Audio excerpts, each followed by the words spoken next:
Alright, buttercups, buckle up because it is part 2 of Amityville.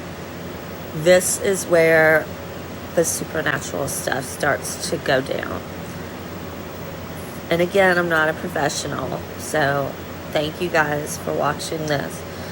I will post reference photos in the comment section so that you guys can see some of the things that I'm talking about.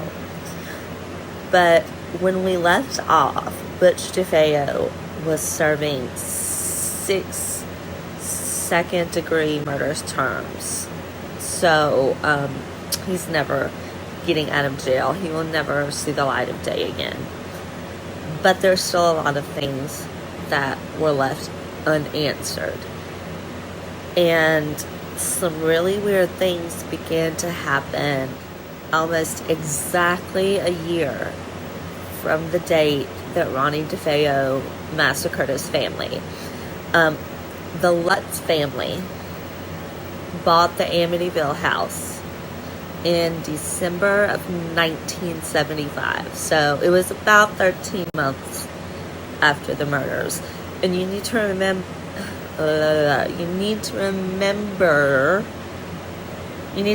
that, yes, this was a huge case. It was a sensational case, but there wasn't social media back then. So people heard about this case on the news, but it was mostly local news, if that makes sense. So the case was iffy. The case, some people knew it, some people didn't. Today, everybody would have known it in within an hour of it happening. So the Lutz family consisted of George Lutz and Kathy Lutz. And they were actually newlyweds. They had only been married since July. But this was Kathy's second marriage, and she had 3 children by her previous husband. Her children's names, I have them written down for you here. They're Daniel, who was 9, Christopher was 7, and Missy was 5. And they also had a family dog. Now, some reports say that George didn't treat these children any differently than if they were his own. Some reports say that George was abusive. George is not here to speak for himself. I do not know. Not all of the family members will speak out about this, period. So I'm just throwing that out there. So back to December of 1975, George and Kathy find the Amityville house, and it's a steal. The price on it is $80,000, which is, how can you realistically say no? In hindsight, now we can say no. But at the time, how could you realistically say no to having a home that is in Amityville, New York, that's on a canal, that has a lake, that has private boathouses, that has a dock, that has a pool? Come on. So they were like, this is a great deal. They were a little suspicious. It was a little suspect. So George and Cindy asked the realtor, why is this house being sold so far below market value? Now, my dad was a realtor, and he said that at times you were not legally obliged to tell someone if something had happened in the house that they were looking at, but that morally he felt obliged, so that my dad would tell people if something had happened in a house. But thank goodness this realtor owned up to it. The realtor tells them, hey, don't want to freak you out too badly, but do you remember the DeFeo murders? George says, vaguely. She says, well, this is the house that the DeFeo murders happened in. So George and Kathy go to talk this over privately. They need to decide if this is the right move for their family. They even involve the kids in it. And eventually their choice is that what happened there a year ago had no bearing on their life and their home. And they were going to make the best of this. They were going to take this deal and that they were going to have the home of their dreams. And they were sorry that it had to be on the back of someone else's tragedy, but it was good luck for them. So George and Kathy Lutz go back to the realtor, and they say, it's not a problem for us, we'll take the house. So they proudly become homeowners for, drum roll please, I don't have anything to drum, so pretend that was a drum roll. 28 days. That's right. The Lutz family lasted in the Amityville house for 28 days. Wow. People last longer on Naked and Afraid. Now, when they buy the house, it's a bargain. But the house is also furnished. Whose furniture? What is wrong with me? Whose furniture do you think was still in the house? The furniture of the DeFeo family. And George and Kathy decide, hey, let's see if they'll sell us the furniture too. So they bought the house, and then for another $400, they bought pretty much all the furniture that the DeFeo family had left behind. Again, they were like, this is a steal. This is amazing. Now, let me just tell you a little bit about big no-nos when you're buying a house. Okay? It should be common sense. 1, if the price is too good to be true, there's a catch. 2, you do not keep the previous owner's furniture. You don't. I've told you I'm a believer in the paranormal. I'm very much into the whole as above, so below philosophy. I think it would be kind of ignorant to think that this is all that exists. So, I'm just telling you the rules of buying a house. If it's too good to be true, something's up. Get your own damn furniture, because you don't know what's attached to the furniture that you're buying. Violent events tend to leave an imprint on the space or the objects around it. And the difference between an imprint and a ghost is that an imprint is like a continual loop of what happened at that event. Whichever event happened, it's like a continual loop that plays. So it's not necessarily a haunting. It's like the memory of the event was so strong, and I sound nuts, but I'm just trying to explain it. And that the energy of the event was so strong, and the violence and the anger and the hatred and the negative feelings were so strong that they leave a mark. So on December 14th, let me double check. I wrote it down earlier. On December 18th, actually. December 18th, the Lutz family moved into the Amityville home. They kept a lot of the furniture. This included the bed frames that the DeFeo family members had been murdered in. They switched out the mattresses, but they kept the bed frames. And that kind of creeps me out. I would hate to sleep in a bed frame that I know somebody was violently murdered in. But they start moving things in, and one of George's friends tells him more about the backstory of the DeFeo house, and tells him, hey, I think you should probably get a priest to come bless the house. Now, what's interesting about a priest blessing a person or a house or doing a baptism is that this is actually considered a form of exorcism.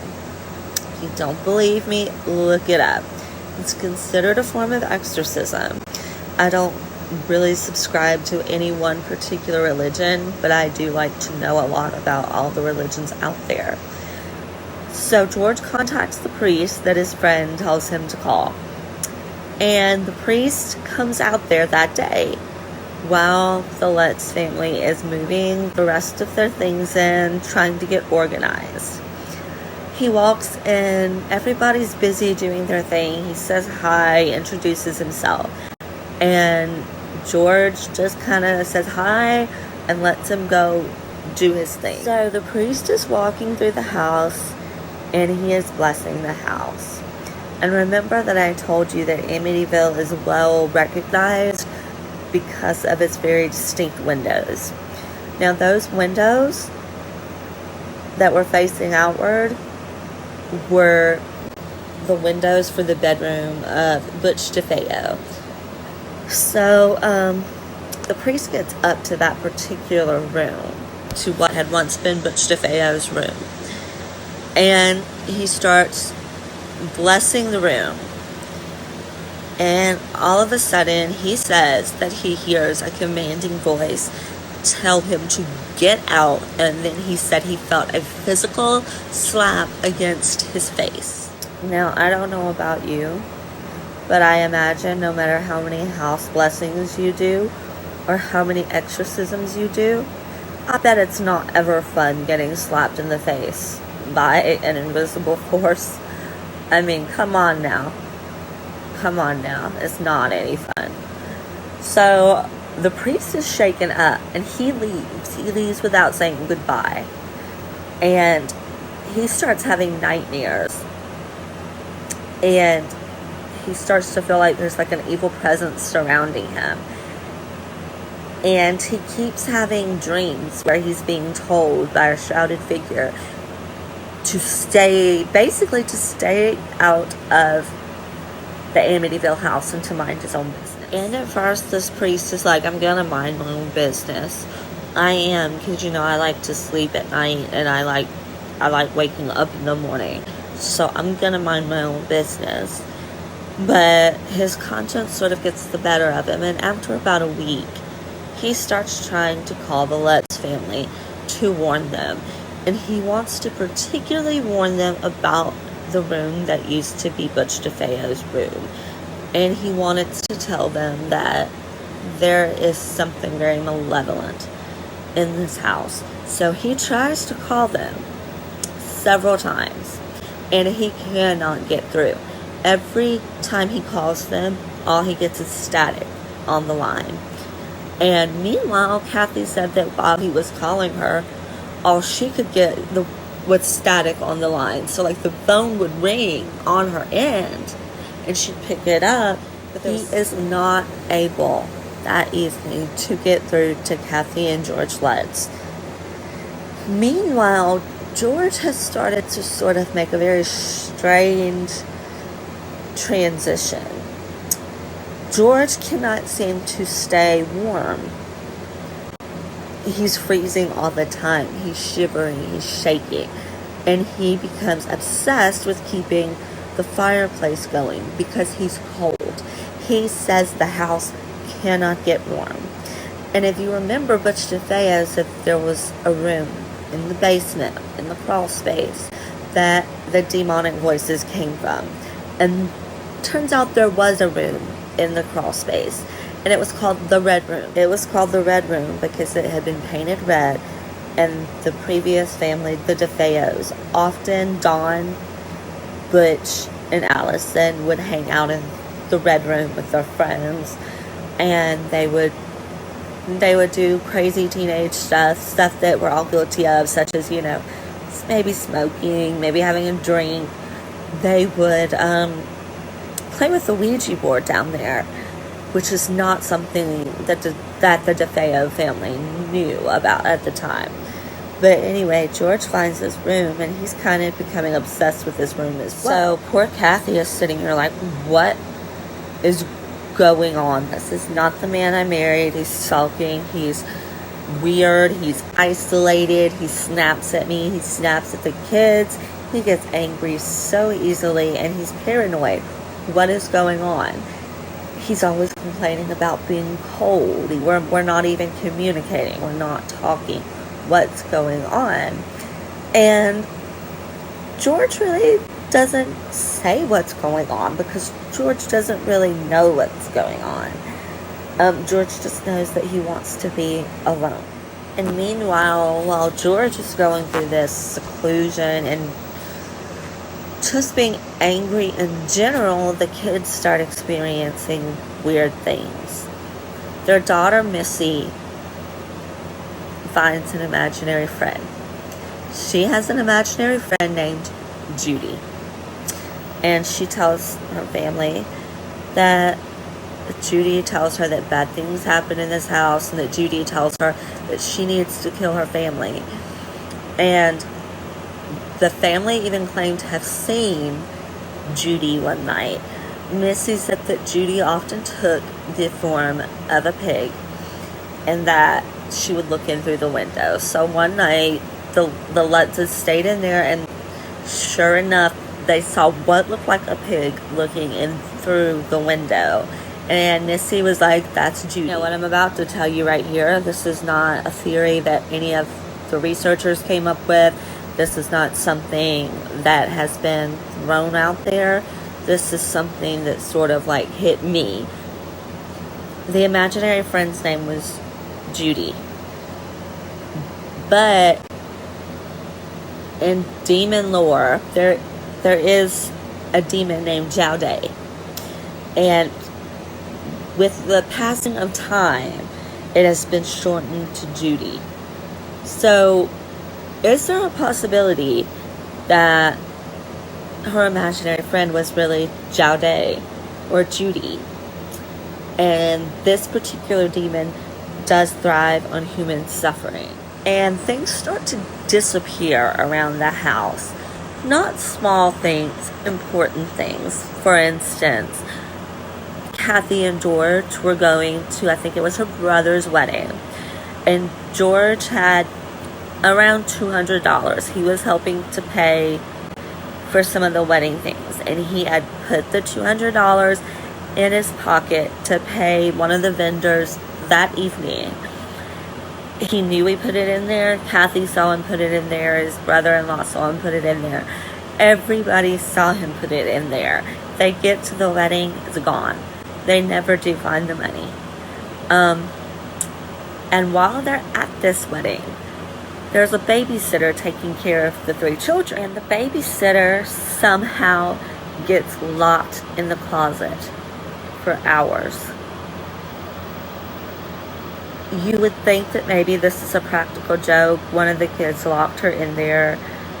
But this girl, the babysitter, had literally hit and clawed and punched until her hands were bloody, trying to get out of this closet. But there was no lock on the closet door. Not from the inside, not from the outside. Yet she could not get out until the Lutz family returned. They were furious at first because they thought that maybe the kids had been messing with her. They thought that the kids had been playing some kind of cruel prank on the babysitter. And George was particularly incensed about it. George was almost like in a rage. Kathy was in shock at what she was seeing coming out of George. And the kids, they kept claiming their innocence. They kept saying that Judy locked her in the closet. Then George turns his rage back onto the babysitter. And he's like, are you insane? There's no lock on this door. What the hell, basically. There are no answers for this. This doesn't get solved. How she got locked into a closet with no locks.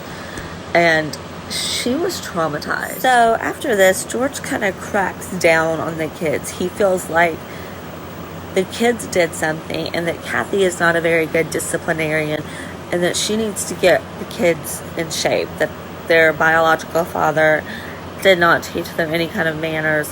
And Kathy was like, that's not the case. That's not the case, George. But George started coming down hard on the kids. And when George wasn't raging, George was in the basement, in the red room, or trying to keep the fire going. And at times, he would have the house so hot that he would be like dripping sweat but he was still cold. And George did not have any history of mental illness. Other incidents that happened were one of the kids, the wooden window frame slammed down by itself and nearly cut one of the children's fingers off. Luckily, the child was able to keep their finger.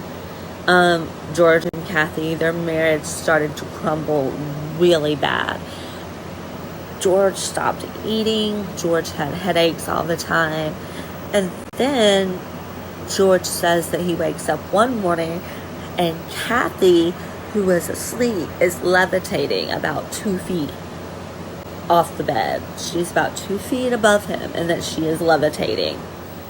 Then they start claiming that they're hearing voices. George says that he's hearing voices telling him to kill his family, that he has to kill his family. And then they claim that green slime started to come down the walls, or that blood would come down the walls, or that the toilet, the actual porcelain seat of the toilet would turn black. And the family was starting to lose sleep because every morning at around 3 to 3:15 a.m. they would be awoken by a loud bang. And I take that to be the sound of a gunshot. They would wake up and they would hear that, but there would be no one there. So one night in mid-January, something happens. And I can't tell you what happened because I don't know what happened.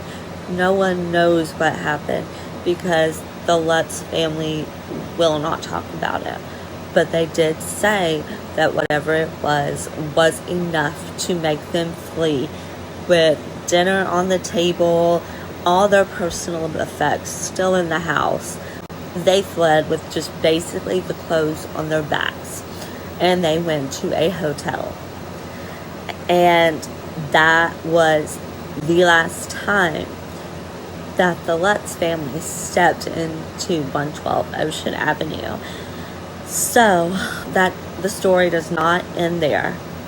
I think we're going to have to do a part 3 because this is very long. But the story does not end there. The next video we are going to go over the aftermath. What made this case an international news sensation. We're going to talk about some theories, and then we're going to talk about world-renowned paranormal investigators Ed and Lorraine Warren. I reached out to their grandson to get a quote and to make sure I was quoting it right regarding what Lorraine Warren said about Amityville. So there will be a part 3, and that's just going to be following up with all the aftermath.